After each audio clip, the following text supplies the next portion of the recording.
नमस्कार, market this week में आपका स्वागत है। हर सप्ताह ये कार्यक्रम हम आपके लिए लेकर के आते ताकि आप अपने शेयर बाजार से जुड़ी हुई उलझनों को सुलझा सकें। ये सप्ताह शेयर बाजार के लिए काफी उत्साहजनक रहा। जहां एक तरफ हमने शेयर बाजार को ऊंचाइयों पर जाते देखा, रिकॉर्ड लगाते हुए देखा, तो वहीं दूसरी तरफ सप्ताह के आखिरी कारोबारी सत्र के अंदर जिस तरह से बैंकिंग सेक्टर में बिकवाली हावी हुई, तो उसको ऊपरी स्तर से गिरावट में हमने जाते हुए भी देखा। लेकिन इन सबके बीच आपकी रणनीति क्या हो, कहां पे आप निवेश करें और कहां से पैसा निकाल करके मुनाफा वसूली कर ले, इन तमाम मुद्दों पे आज चर्चा करेंगे। कई आईपीओ भी बाजार के अंदर आ रहे हैं, इन आईपीओ में क्या कुछ आपकी रणनीति हो, इन तमाम मुद्दों पर चर्चा करेंगे और आपके तमाम उलझनों को और आपके सवालों को सुलझाने और उनको जवाब देने के लिए हमारे साथ स्टूडियो में मौजूद है डॉक्टर रवि, जो कि एक शेयर बाजार विशेषज्ञ है। आपका स्वागत है डॉक्टर रवि इस कार्यक्रम के अंदर।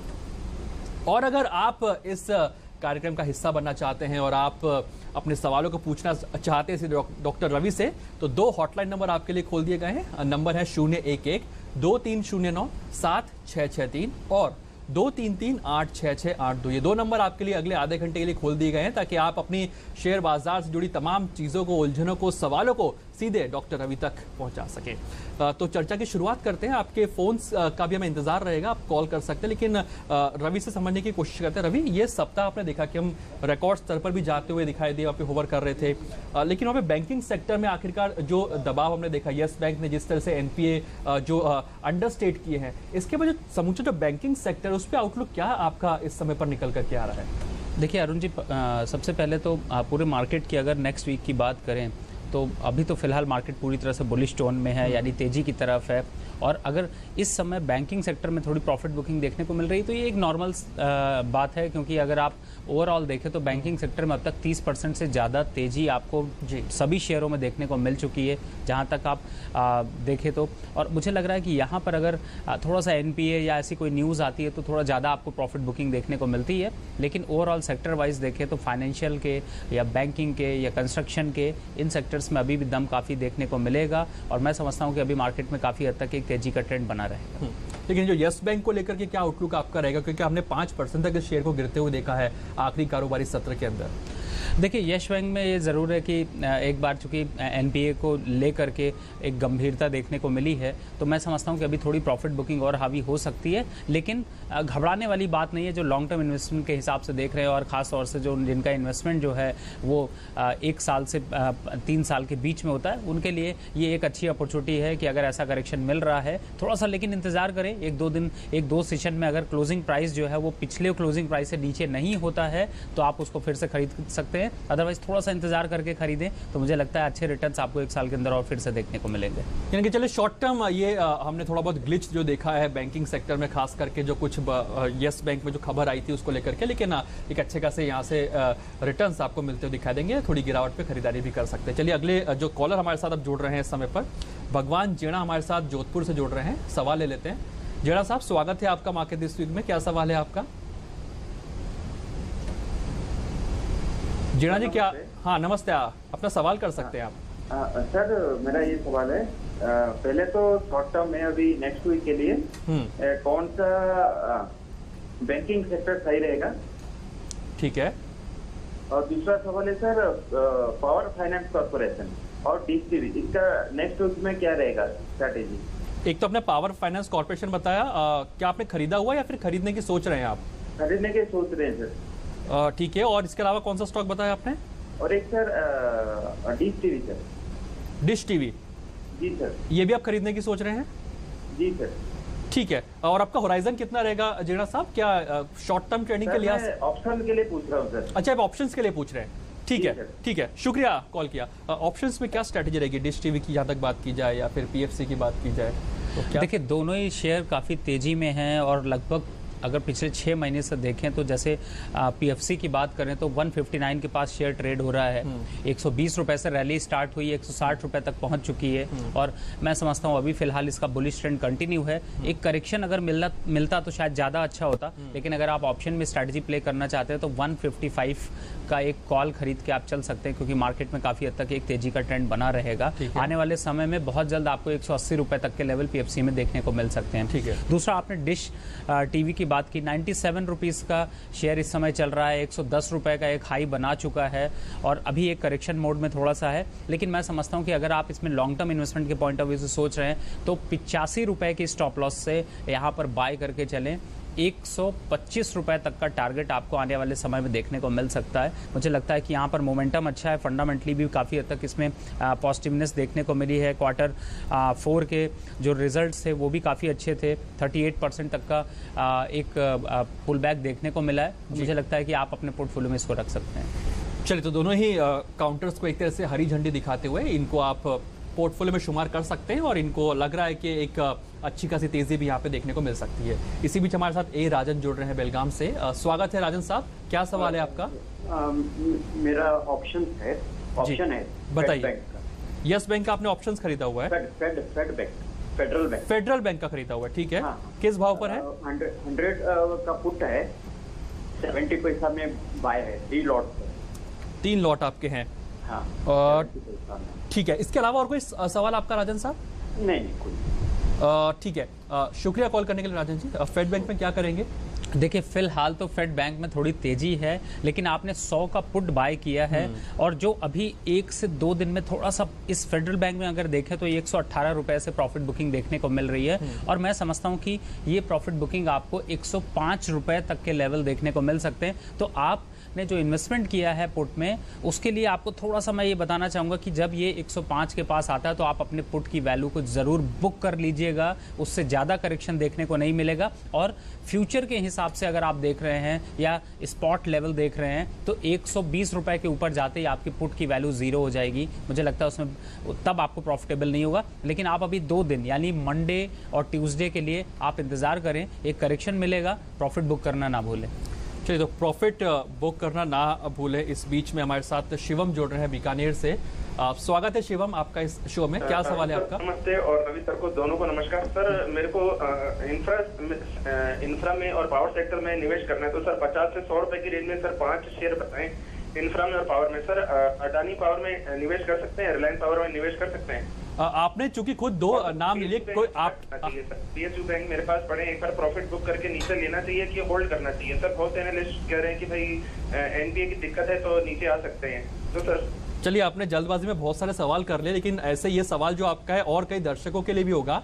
इंफ्रा और पावर के लिए आप शायद ऐसे शेयर जानना चाहते हैं जिनकी कीमत शायद 100 रुपए से कम की हो, उसी को जानने की कोशिश करते हैं। हालांकि धीरे धीरे इसे, लेकिन इंफ्रा और पावर सेक्टर की हालत दुरुस्त होती हुई दिखाई दे रही है इस समय पर। शिवम के जैसे जो लाखों लोगों के सवाल होंगे कि इंफ्रा पावर में कहाँ पैसा लगा जाए, और सबसे बड़ा इनका कैच है 100 रुपए से कम के कोई शेयर बता दीजिए। क्या ऐसा कोई आपके पिटारे में है ऐसा शेयर?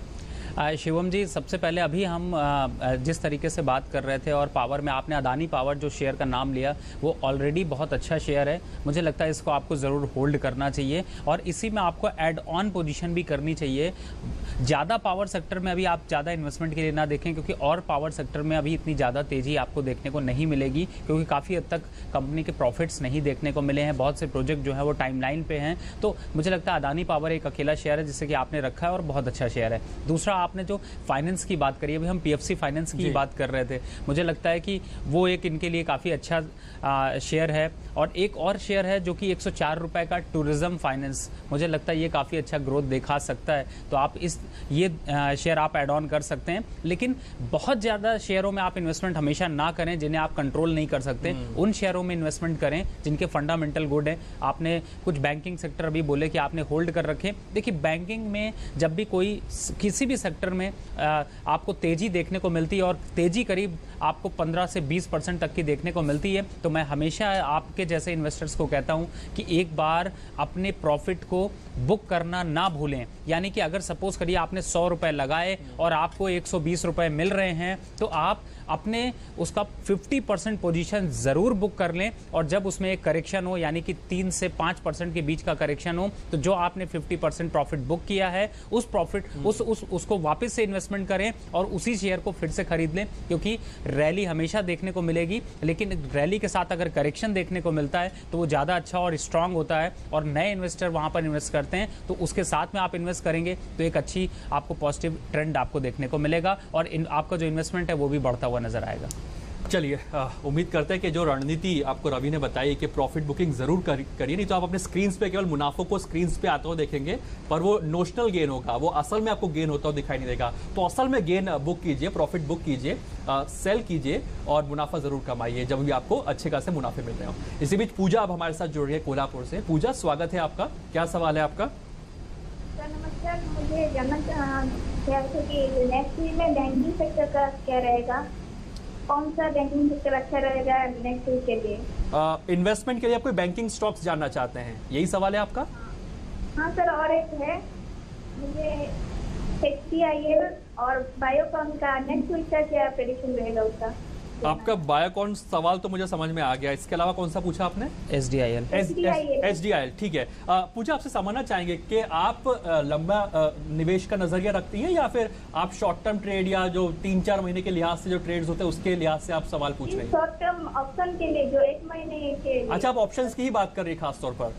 हाँ, चलिए, आज ऑप्शन के मुझे समझ में नहीं आ रहा इतने कॉल क्यों आ रहे हैं, क्योंकि कोई स्पॉट के बारे में पूछ ही नहीं रहा, सब ऑप्शंस के बारे में जानना चाह रहे हैं। लगता है सब जल्द से जल्द मालामाल होना चाहते हैं रवि। लेकिन हाँ, क्या राय देंगे आप पूजा को? ये बायोकॉन की बात कर रही है, HDIL की बात कर रही है, बैंकिंग में कोई अच्छा काउंटर जाने की कोशिश कर रहे हैं। यस बैंक जो कि 1500 के नीचे अब आ चुका है, क्या लगता है, क्योंकि हमने इसका QIB भी एक तरह से फेल होते हुए देखा, अब ये खबरें जो इस तरह से आ रही है रवि इस समय पर कि NPA में जो अंडरस्टेट किया है, क्या यस बैंक ये जो न्यूज आई है इसके बारे में 1500 के नीचे फिसल रहा है, क्या इसमें अब रणनीति बनाई जाए या और कोई बैंकिंग काउंटर आप सजेस्ट करेंगे यहाँ पे?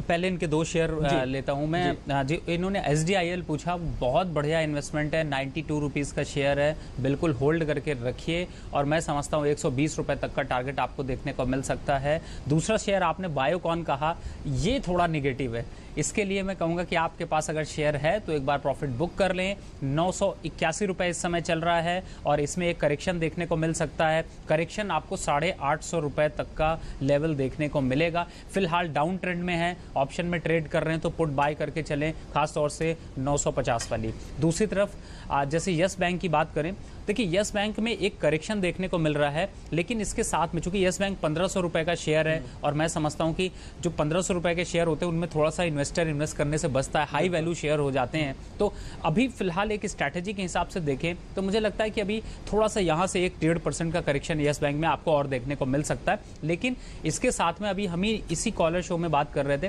फेडरल बैंक जैसे मैंने बताया कि काफ़ी पॉजिटिव है, विजया बैंक आपको काफ़ी पॉजिटिव नजर आएगा, आपको साउथ इंडियन बैंक यहाँ पर काफ़ी पॉजिटिव नजर आएगा और ये शेयर आप से 200 रुपए के बीच में है। तो मैं समझता हूं कि ये 3 बैंक ऐसे हैं जो कि काफी हद तक एक डिफेंसिव सेक्टर प्ले करते हैं और साथ में पॉजिटिविटी भी आपको देखने को मिल रही। मुझे लगता है आप इस पे ऐड ऑन करें, ज्यादा अच्छा है। और अगर आप प्राइवेट में जाना चाहते हैं तो आप IDFC बैंक को ना भूलें, क्योंकि वो 63 रुपए 64 रुपए का है और इस समय जो उनका बिजनेस फंडामेंटल है वो काफी स्ट्रांग है। तो मुझे लगता है उसमें आपको काफी अच्छा एक तेजी देखने को मिल सकती। और एक और बैंक है जो कि बैंक ऑफ इंडिया है, मुझे लगता है ये शेयर में एक बार 130 रुपए से रैली 180 रुपए तक की आपको देखने को मिली है। यहां पर थोड़ा सा करेक्शन मिल रहा है, इन्वेस्टमेंट के लिए अच्छा है, बहुत जल्द आपको 225 रुपए तक का नजर आ सकता है। चलिए, तो रवि ने अपने पिटारे कई सारे शेयर निकाले हैं बैंकिंग सेक्टर से जुड़े हुए, साथ ही साथ बायोकॉन को हालांकि उन्होंने रेड सिग्नल दिया, उसमें निवेश ना करें फिलहाल के लिए, लेकिन जो HDIL का काउंटर था वो उसमें आप निवेश कर सकते हैं और बाकी जो बैंकिंग काउंटर्स हैं जो कि 100 रुपए के आसपास भी जिनका भाव है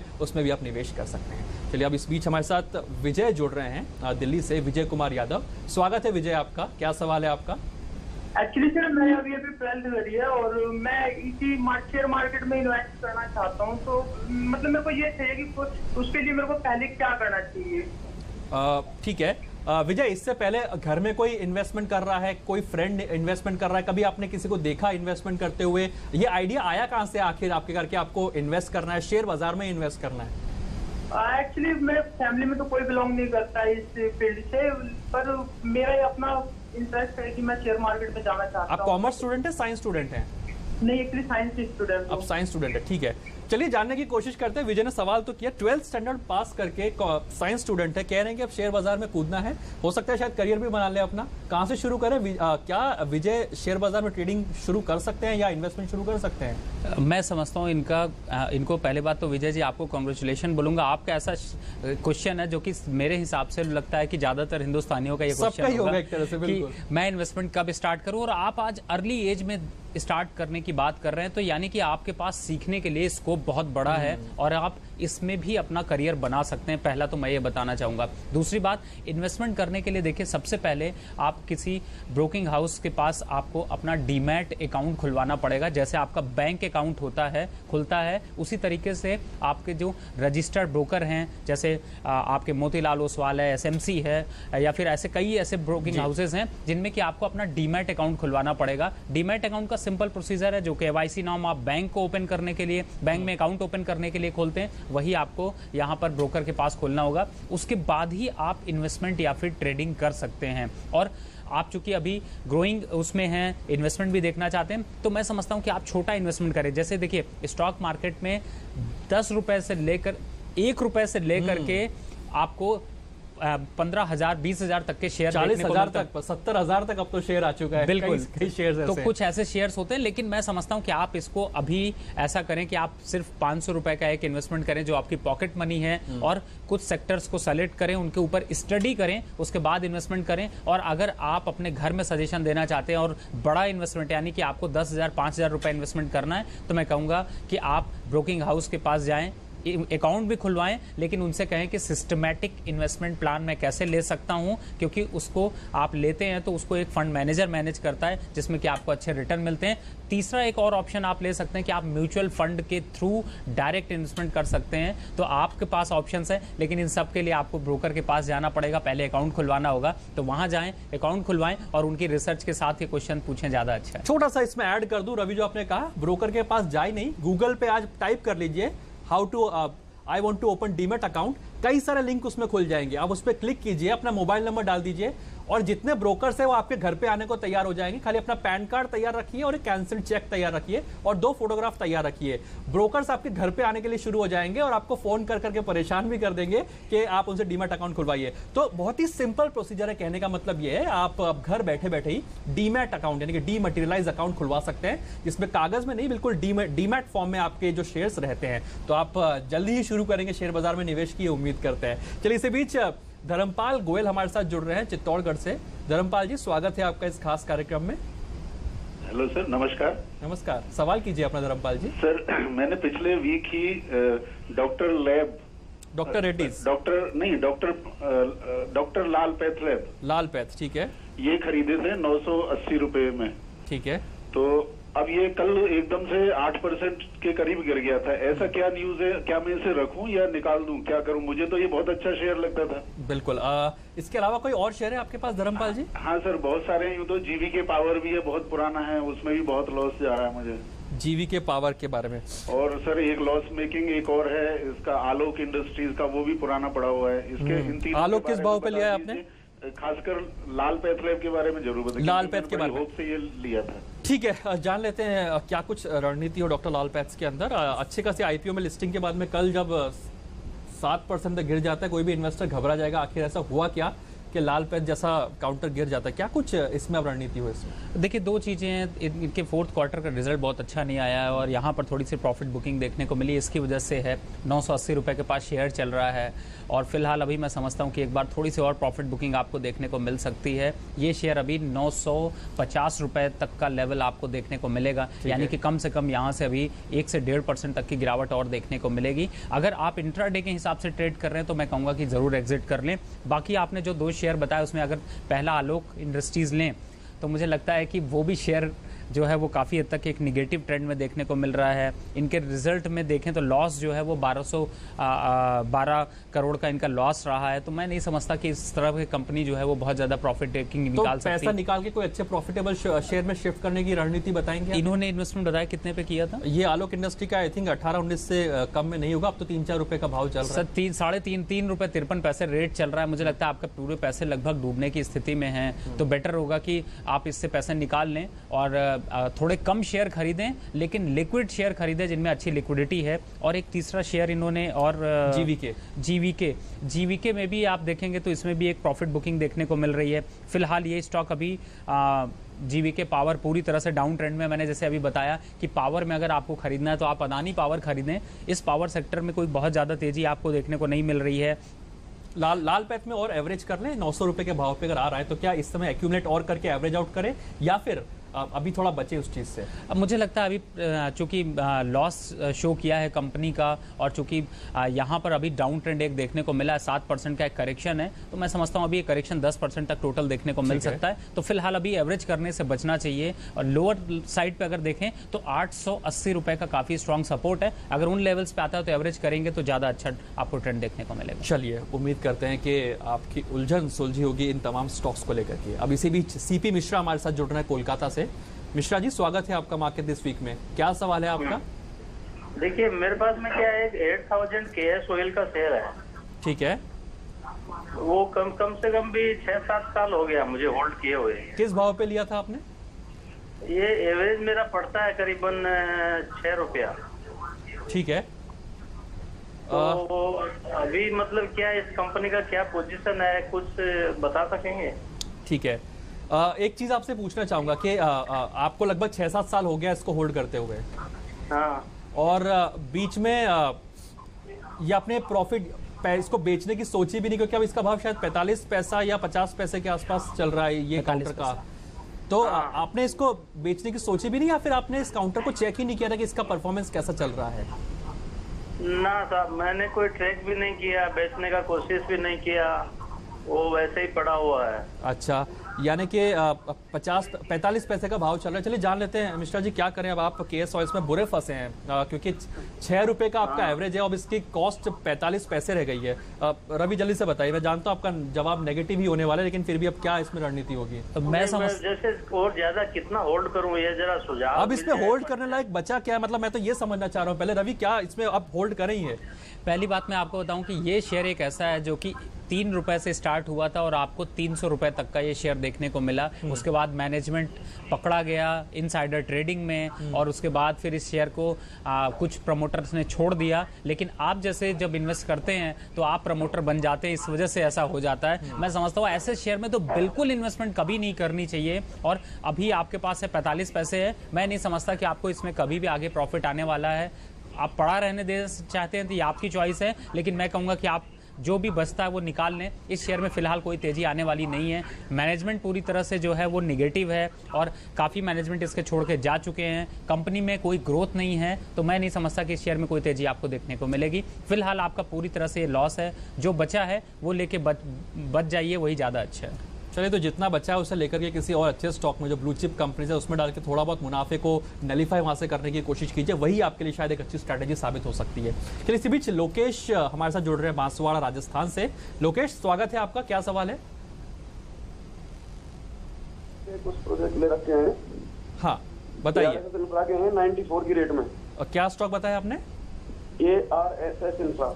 अच्छा, ARSS इंफ्रा, ठीक है। किस भाव पे लिया है आपने? सर 94 की रेट में लाया, उसके बाद 60 तक भी चला गया है। ठीक है। कब लिया है आपने ये? सर मैंने करीबन 4 महीने हो गए। 4 महीने पहले 94 के भाव पे लिया है, 75 का भाव अभी चल रहा है। कितना रुक सकता है इसमें आप लोकेश? क्या कोई स्ट्रैटेजी इसके अंदर? सर अभी तो होल्ड कर सकते हैं, कोई इश्यू नहीं है, अगर और करना होगा तो। और एवरेज आउट कर सकते हैं इसमें अगर हमारे एक्सपर्ट बताते हैं तो, या फिर अभी एवरेज आउट करने की स्थिति में नहीं होंगे आप? नहीं सर, जैसा आप बताएंगे, अगर होल्ड करना है तो होल्ड कर सकता हूँ मैं लॉन्ग टर्म के लिए। नहीं, आपकी स्ट्रेटेजी कितनी है? क्या 1 साल 2 साल कुछ नजरिया आपका है कि ARSS को मैं इतना टाइम दूंगा, इसमें इतना मुझे मुनाफा मिलेगा? 1 साल का लगभग। 1 साल आप मिनिमम रुक सकते हैं, कहने का मतलब। हाँ। ठीक है, शुक्रिया लोकेश, आपने कॉल किया। जानते हैं सीधे रवि से। रवि, क्या करें ARSS के अंदर? लोकेश भाई, पहली बात है कि ये शेयर ने 110 रुपए का हाई बनाया जुलाई 2016 में। उसके बाद इसमें एक प्रॉफिट बुकिंग हावी हुई, लेकिन मैं समझता हूं कि अभी इस शेयर में काफ़ी हद तक दमखम बचा हुआ है। और आपको यहाँ पर जैसे अभी अरुण जी भी बोल रहे थे, आप अगर एवरेज कर सकते हैं तो इस 75 और 72 रुपए के भाव पे एवरेज जरूर कर लें। एक स्टॉप लॉस मैं नीचे साइड का बता देता हूँ, आप 65 के स्टॉप लॉस से आप बने रहें। और मैं समझता हूँ कि आपने 1 साल का टाइम पीरियड बताया है, तो 1 साल में ये शेयर में 120 रुपए तक का दमखम बचा हुआ है, यानी शेयर में एक अच्छी ग्रोथ देखने को मिल सकती है। प्रॉफिट के हिसाब से देखें तो इनको अभी शेयर में 140 करोड़ का अभी जेवी से एक ऑर्डर मिला, जिसके बाद ये एक तेजी थोड़ी वापस से रिवाइव होती हुई नजर आई। तो मुझे लगता है कि आपको इसको कंटिन्यू करना चाहिए। एवरेज कर सकते हो तो जरूर एवरेज करें। चलिए, तो अपनी एवरेज कॉस्ट को कम करने की कोशिश कीजिए। 94 के आसपास है, कोशिश कीजिए कि नीचे थोड़ा और आ जाए, 80 के आसपास। 80 तो खैर नहीं है, लेकिन 85 के आसपास लाने की कोशिश कीजिए। हो सकता है आपको 120 अगर मुनाफा मिलता है तो वहां प्रॉफिट बुक जरूर कीजिए। हो सकता है आपको जल्द से जल्द फायदा मिलेगा। लेकिन शो को अब समाप्त करने का समय आ गया आज के लिए रवि।